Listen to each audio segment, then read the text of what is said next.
주님께 감사드립니다. 제가 한번 기도하겠습니다. 고모신 주님 감사드립니다. 이렇게 평화로운 주일 오후를 우리가 누릴 수 있음을 감사합니다. 이 시간 예배하며 우리 하나님 앞에 말씀에 귀 기울이기를 원합니다. 우리 한 사람 한 사람 마음에 말씀하여 주시기를 원합니다. 부족한 종은 십자가의 그늘에 감추시고 사랑하시는 이들을 위하여 말씀을 풍성히 베풀어 주시옵소서. 예수님의 귀하신 이름으로 기도드립니다. 아멘. 네. 우리 지난주에 이어서 다윗에 대한 우리 성경 본문으로 말씀을 보고 있습니다. 이 다윗은 바로 예수 그리스도의 예표가 되는 아주 중요한 사람이다.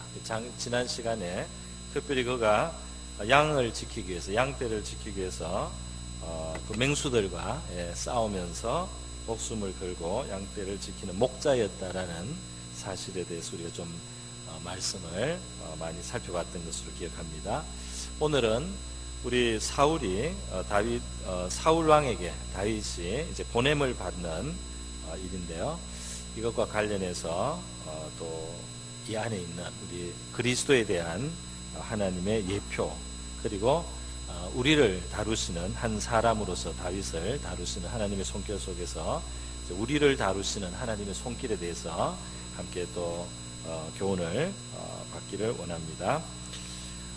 지난 시간에 마지막 부분에서는 이 사무엘 선지자가 다윗의 집에 와서, 그 아버지 집 이새의 집에 와서 그 아들들 중에 이 다윗에게 기름을 부어서요, 하나님의 지시대로 다윗에게 이제 기름을 부었다. 왕으로 그를 예선한 것을 하나님이 이제 확정을 해주신 것입니다. 그런데 이 기름, 이 뿔병에서부터 부은 그 기름은 사실 하나님의 성령을 상징하는 거죠. 그래서 사무엘이 기름 뿔병을 그의 머리에 부어서 하나님이 택하신 이스라엘의 왕이다, 이렇게 이제 그걸 나타냈을 때, 그 이후로 그 기름의 실체, 그 기름이 예표하고 있었던 그 실체인 바로 하나님의 영이 이제 다윗에게 감동되기 시작했다는 것입니다. 그래서 바로 13절에 보면 그날 이후로 다윗이 여호와의 영에게 크게 감동되니라, 이렇게 되어 있어요. 그래서 이제 성령을 받았습니다. 다윗이 성령을 받기 시작했다. 성령의 감화와 감동이 그에게 임하게 되었다 했습니다. 자, 왕으로 하나님이 한 사람을 예선을 하고, 그 다음 하나님의 거룩한 영이 그에게 임해서 역사를 이제 시작하는데, 그 다음 장면은 무엇이냐, 그 다음 장면이 어떻게 펼쳐지느냐 했을 때, 오늘 그 본문에서 다윗이, 하나님께 기름 부음을 받은 다윗이 사울왕의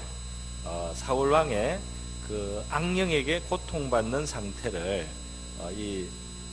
완화시켜주기 위해서 그 정신을 악령의 그 잡힘에서부터 풀어주는 그런 역할을 하는 그 수금을 타면서 하나님을 찬양하면서 다윗을 치료해주는 바로 이러한 봉사로 다윗이 들어가게 된 것을 우리가 이제 보게 되는 거죠.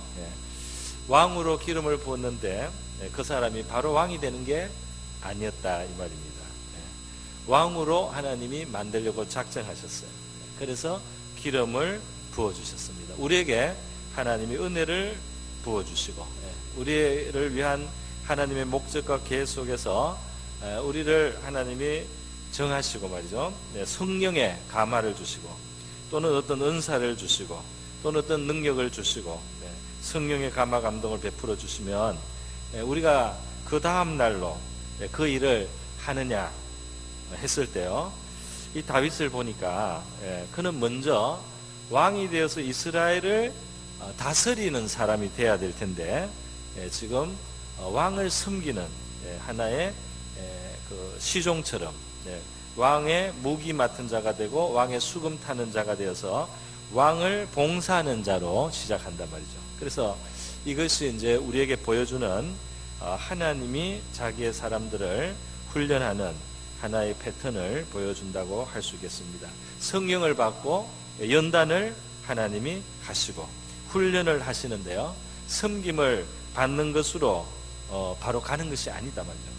이스라엘의 왕은 그냥 섬김을 받을 줄 알면 되는 그런 왕이 아닙니다.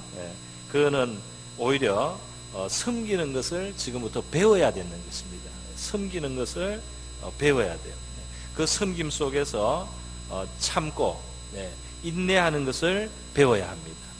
섬기는 속에서 충성되게 섬기는 것을 배워야 합니다. 충성됨을 배워야 하는 거예요.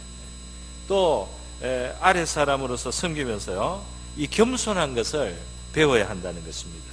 하나님께서 이스라엘 위에 다윗을 높이 드셔서 이스라엘을 공의와 또 하나님의 자비로 그렇게 다스리고 지배하는, 거느리는 역할을, 리드하는 역할을 맡기기 전에 하나님은 이 소년 다윗에게 말이죠, 섬기는 자리로, 봉사하는 자리로, 이러한 자리로 보내어서 연단하시고 훈련하신다 말이죠. 그러니까 하나님은 사람을 그냥 막 쓰시는 것이 아니고 그 사람을 준비시키고 그 그릇을 예비해서 그 하나님이 주신 은총을 잘 펼치고, 또는 자기에게 앞으로 권한과 어떤 지위와 어떤 힘이 주어졌을 때 그것을 하나님의 뜻에 맞게 사용할 수 있는 사람을 만드시는데 하나님께서 시간을 보내신다는 사실을 우리가 알아야 되겠습니다. 그래서 성령을 받는 것, 지금 이거 왕이 되는 거예요. 얼마나 놀라운 축복입니까? 그러나 그 다음 그의 가는 자리는 한 사람을 잘 섬기는, 그것도 악령에 의해서 정신이 없는, 가끔 미치는 사람이에요. 미쳐서 창을 막 집어던져요. 이런 사람을 섬기는 자리로 하나님이 부르셔서요, 그를 훈련하시고 연단하시기 시작했다는 것입니다. 할렐루야. 그래서 하나님이 여러분의 과거의 삶 속에 연단하신 것도 있겠고 지금 연단하는 어떤 부분도 있을 수 있습니다. 또 앞으로 하나님께 만약에 더 하나님께 내가 크게 쓰이고 싶다, 만약 이런 소원을 가지고 구한다면 하나님이 여러분을 훈련하셔야 될 부분이 있다는 사실도 우리가 생각해 볼 수 있을 것입니다. 자, 여러분, 하나님의 영으로 그 감화를 받은 다윗은 훈련을 받기 시작했습니다. 섬기기를 시작했습니다. 그런데 이 다윗이 지금 그 소개되는 부분을 우리가 보면요, 처음에는 왕이 악령에게 너무 고통을 당합니다. 이 하나님을 무시하고 하나님의 말씀을 완전히 저버리고 자기 욕심대로 하다가 지금 사울왕이 악령에게 지금 고통을 당하게 된 거거든요. 하나님의 신이 떠나고 말이죠. 악령이 그를 괴롭히기 때문에 사울이 너무 고통스러워요. 그런데 이렇게 고통스러울 때 신하들이 제안을 한 것입니다. 왕이 이렇게 악령 때문에 고통을 당하니까 수금을 잘 타는 사람을 찾아서 그 사람을 왕 앞에 세워서 왕이 그 수금 소리를 듣고 그 사람이 하나님 찬양하고 이렇게 할 때 치료가 될 수 있을 것 같습니다 했을 때 사울이 허락을 합니다. 그러니까 또 그 신하 중에 어떤 젊은 신하가 내가 베들레헴의 이새의 아들 다윗을 알고 있는데 그 사람이 딱 왕 앞에 서기에 좋을 것 같습니다 하면서 이제 다윗을 청거를 하는 거죠. 다윗을 청거를 하는데 수금을 탈 줄 압니다. 왜? 다윗은 너무 찬양을 좋아하니까 찬양하기 위해서 수금을 아마 배웠을 거예요. 수금을 탈 줄 알고 용기도 있고 무용도 있고 구변이 있고 준수합니다. 왕 앞에 모시기에 아주 적당한 사람입니다. 그렇게 소개를 했습니다. 그래서 많은 사람들은 이렇게 생각합니다. 이 다윗이 어떻게 이렇게 용기가 있고 무용이 있고 구변이 있고 이런 사람이 되었을까? 뭐 타고났을까? 어떤 사람은 뭐 타고났다고도 생각도 할 수 있겠습니다. 그런데 앞에서 우리 본문에서 보면은 이 다윗이 갑자기 이렇게 된 것이 아니고 13절에 나오는 대로 기름의 뿔병으로 그에게 부었을 이후로 그날 이후로 다윗이 여호와의 영에게 크게 감동되니라. 하나님의 영에 감동이 되기 시작했다. 할렐루야. 하나님의 영의 감동을 자꾸 받는 사람 어떻게 될까요? 하나님의 영이 자꾸 우리를 감동하면 우리는 어떤 사람이 되겠습니까?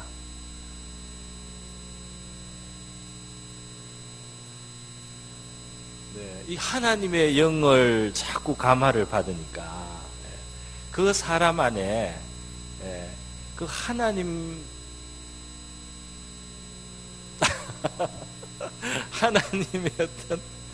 하나님의 어떤 기운이 말이죠. 그 사람에게 자꾸 들어가니까 그 사람이 자꾸 그 하나님을 닮아가는, 하나님과 물들어가는 하나님의 물이 듭니다. 이 사람의 인격과 영혼이 자꾸 하나님께 물을 들어요. 좋을까요? 안 좋을까요? 정말 좋은 줄로 믿습니다. 그 하나님스러운, 원래 인간의 하나님 형상으로 지음을 받은 아름다운 인간, 참 좋은 인간인데요. 그 모습을 다윗이 점점 나타내지 않았느냐, 이렇게 보는 관점이 많이 있습니다. 그렇게 우리 볼 수 있습니다. 분명한 것은 그거죠. 우리가 성령의 감화 감동을 많이 받을수록 우리의 인격은 주님을 닮게 될 줄로 믿습니다. 오늘도 우리 찬양대에서 찬양할 때 성령의 열매, 그 찬양을 오늘 오전 예배에 했지 않습니까? 일부 예배 했습니다. 그 성령의 열매는 전부 다 좋은 거예요. 사랑과 희락과 화평, 온유, 충성, 양선, 그리고 충성과 또 제가 중복됐네요. 절제와, 그죠? 마지막에 절제. 그렇게 되는 거예요. 그러니까 이 하나님스러운 굉장히 좋은 그 빛이 그 인격 속에 묻어납니다. 우리가 기도를 할 때 기도를 잘 하는 것도 중요한데요.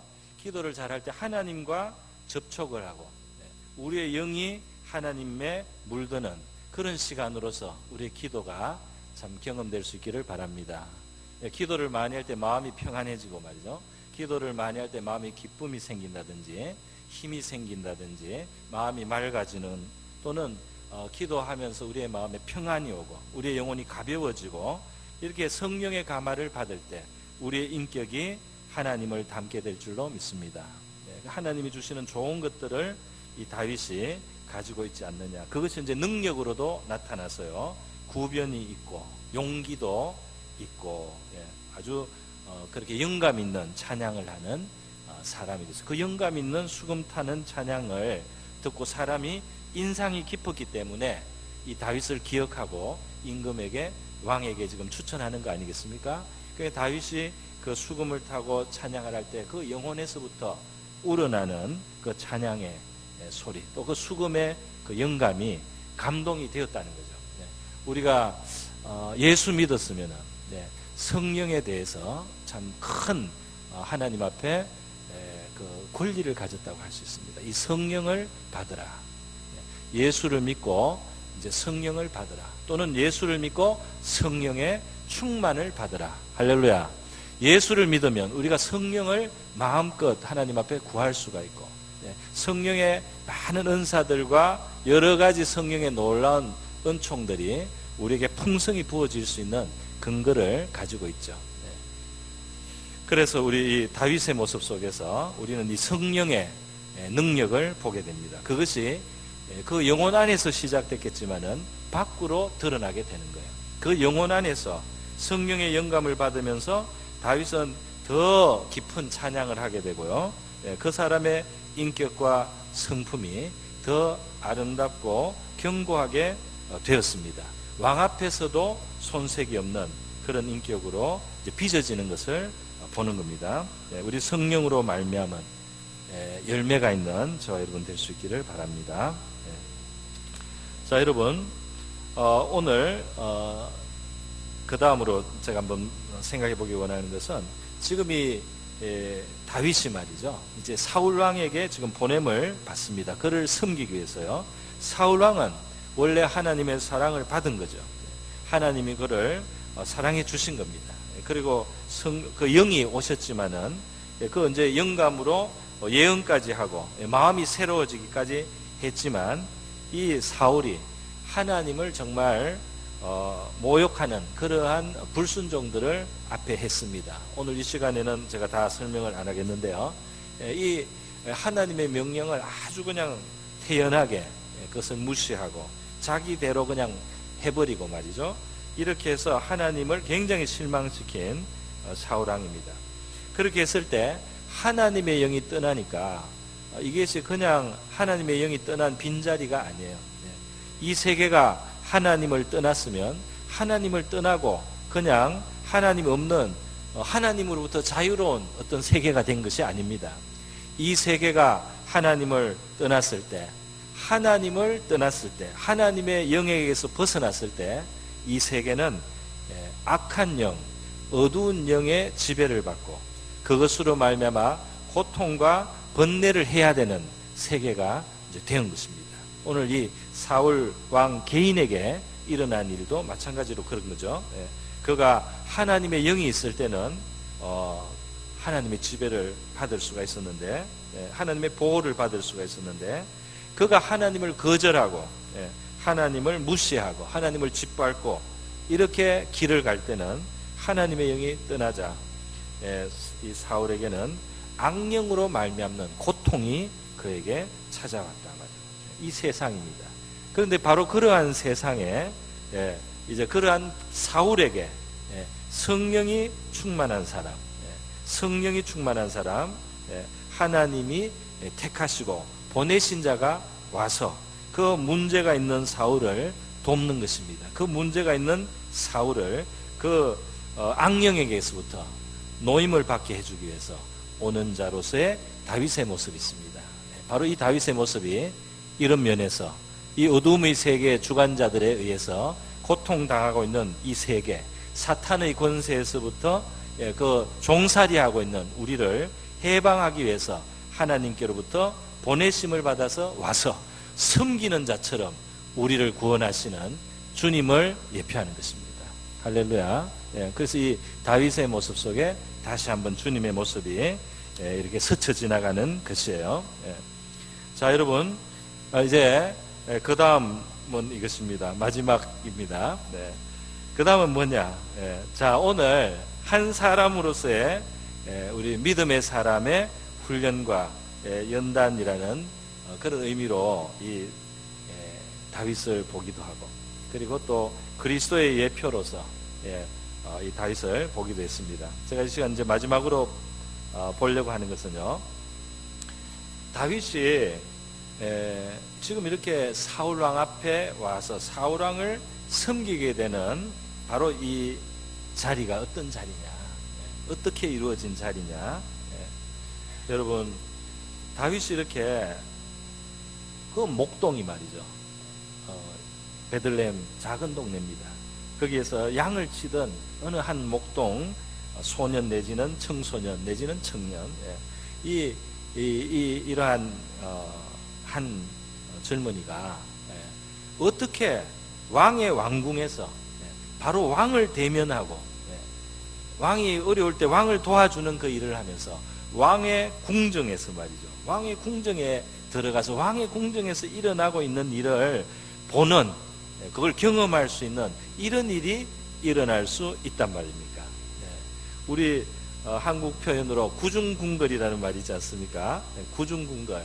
그 왕이 있는 곳에는 그 1중, 2중, 3중, 4중, 5중, 6중, 7중, 8중, 9중으로 겹이 있어서 그 안에 있는 왕의 얼굴을 한번 본다는 것은 하늘의 별 따기라는 거예요. 그것도 그냥 찾아가서 아무 때나 보면 죽습니다. 왕의 얼굴은 용안이라고 해가지고 쳐다보면 안 돼요. 고개를 무조건 숙이고 있죠, 보통.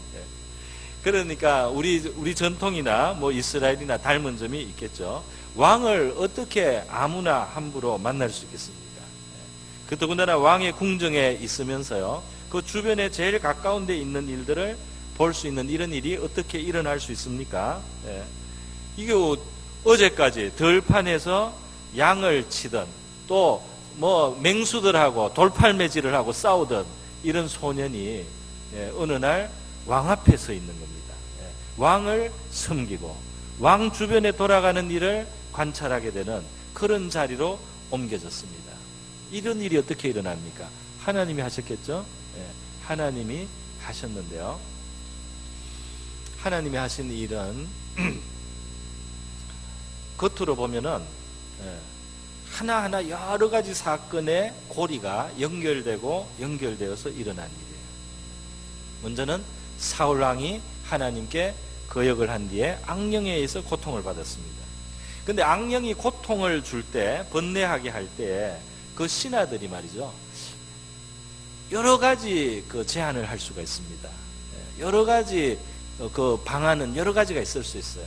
의사에게 갈 수도 있는 거고요, 선지자에게 갈 수도 있는 거고요, 어디 성전 뭐 어디 성막에 뭐 가자고 할 수도 있는 거고요, 뭐 경치 좋은 데 가자고 할 수 있는 거고요, 뭐 아름다운 곳에 보낼 수도, 여러 가지 수많은 가능성이 있는데, 희한하게 그 신하들이 수금을 잘 타는 사람을, 그 사람은 지금 다윗을 생각하고 말한 게 아니에요. 그 신하들이 처음에는 수금을 잘 타는, 영감 있는 찬양과 수금 소리를 들으면 이것이 악령이 떠나지 않겠는가 하는 그런 생각이 든 겁니다. 그리고 마침 그 자리에 얼마 전에 수금 타는 다윗에게 감동을 받았던 한 또 젊은 신하가 마침 있는 거예요. 그래서 내가 아는 사람이 있습니다, 이렇게 한 겁니다. 더군다나 여기에는 사울 임금 자신이 내가 지금 정신이 아파 죽겠는데 뭐 노래나 듣자라고 하면서 만약에 이것을 대수롭지 여기지 않거나 좋지 않은 제안으로 사울왕이 생각을 했으면 이거는 그냥 버려질 수 있는 거죠. 그런데 사울왕이 동의를 하는 겁니다. 수금 잘 타는 자를 찾아라, 이렇게 동의를 해주는 겁니다. 그러니까 거기에 마침 얼마 전에 또 다윗에게 감명받은 젊은 신하가 다윗이 있습니다, 다윗이라는 청년이 있습니다 하고 추천을 하고 말이죠. 그래서 이 일이 이루어지는 겁니다. 그럼 이렇게 이러한 이런 우연 같은 일이 하나 둘 셋 넷 이렇게 연결이 되면서요, 목동이었던 다윗이 왕 앞에 서서 그 영감의 찬양을 하게 되는데, 이것은 왕을 돕는 일이자 다윗이 기름 부음을 받아서 왕으로 세워서 이스라엘의 왕이 되게 하려는 하나님의 계획이 성취되고 있는 과정인 줄 믿습니다. 하나님의 계획이 성취되고 있는, 왜? 왕이 될 사람이 왕의 궁정에 와서, 왕의 궁정 안에서는 어떻게 일이 돌아가는가, 나중에 갑자기 왕이 돼서 딱 그 안에 들어가면 볼 수가 없는 것들입니다. 그런데 미리 섬기는 자로 들어와서, 신하 중에 하나로 들어와서 그 신하들의 입장에서 왕을 보는 거죠. 그 신하들 안에 일어나는 일들을 보는 거죠. 어떤 문제가 있는지를 보는 것입니다. 이 왕의, 이스라엘 왕의 궁정에는 어떤 문제가 있고 어떻게 일이 돌아가며 어떤 필요가 있다, 여기에는 이런 것이 좀 고쳐져야 되겠다, 이런 것까지도 보일 수 있을 겁니다. 바로 그 자리로 하나님이 다윗을 먼저 보내주셨으니 그 기름 부음을 받아서 왕으로 세우신 하나님의 일이 착착착착 진행이 된 것인 줄 믿습니다. 아무 상관이 없는 것처럼 볼 수도 있어요. 그죠? 갑자기 왕이 정신이 막 이상해지고, 수금 차는 차 찾고, 그래서 수금 찾는 것 때문에 불려가고, 그렇게 했지만 이것은 하나님이 지금 이게 전면에 보이지 않지만 하나님의 놀라운 손이 역사하셔서 말이죠. 하나님이 택하신 자를 준비시키시고 훈련하시는 과정이 이루어졌다. 그것도 최선의 형태로, 아주 적절하게, 아주 효과적인 방법으로 다윗은 하나님이 그를 부르신 그 부름을 위해서 빚어져 가고 있다, 이렇게 말할 수가 있겠습니다. 할렐루야. 이러한 하나님이 우리의 하나님이십니다. 이렇게 섭리 속에서 오묘한 손길로 우리 인생들을 다루시고 사람들의 관계 속에 일을 이루어 가시고 말이죠. 다윗은 지금 이 일에 별로 자기가 의도적으로 한 것이 없지 않습니까? 다윗이 내가 앞으로 왕이 될 테니까 어떻게 해야 되겠다, 내가 왕으로 어떻게 해야 되겠다, 뭐 그렇게 할 처지도 아닙니다. 그 양치는 집의 아들이에요. 뭘 할 수 있겠습니까? 그런데 하나님의 손이 다 움직였어요. 그 범죄한 사울이 당하는 고통에서부터 출발해서 하나하나 그 고리를 깨어서 하나님께서는 자기가 행하시려고 하는 일들을 이루어 가시고, 자기가 세우려고 하는 하나님의 사람을 세워 가시는 일들을 하신다, 이 말입니다. 우리 하나님의 이러한 손길이 저와 여러분의 삶 속에 역사하고 있는 줄로 믿습니다. 하나님의 이러한 손이 역사하고 있단 말이죠. 그것을 우리는 알고 믿고 또 기대하고 그 하나님을 의지하고 하나님께 앞에서 믿음으로 살아가는 저와 여러분 되어야 할 줄 믿습니다. 오늘은 말씀을 간단하게 마치겠습니다. 우리 이 시간 다 같이 한번 기도하겠습니다. 이 시간 우리 기도할 때 고통하는 사울에게 온 다윗처럼 고통하는 하나님 떠나서 다른 지배를 당하는 번뇌하는 세계에 오신 우리 주님 그리스도를 우리가 감사합시다. 주님을 모신 우리는 성령의 감화를 받아서 우리 안에서부터 우리 내면에서부터 겉으로까지 드러나는 그런 하나님께 물든 사람들 되게 해달라고 기도하겠습니다. 또 우리가 하나님께 쓰임을 받기 위해서 먼저 연단을 필요로 하고 먼저 낮아져야 된다는 사실을 우리가 알고 그러한 것들을 우리가 기쁘게 받을 수 있는 우리 되기를 기도해야 되겠습니다. 하나님의 오묘한 섭리 그 손길을 믿고 그 하나님의 다루심 속에 이루신 것을 우리가 감사하고 또 일하실 하나님을 믿으며 살아가는 우리가 될 수 있도록 다 같이 기도합니다. 기도하겠습니다.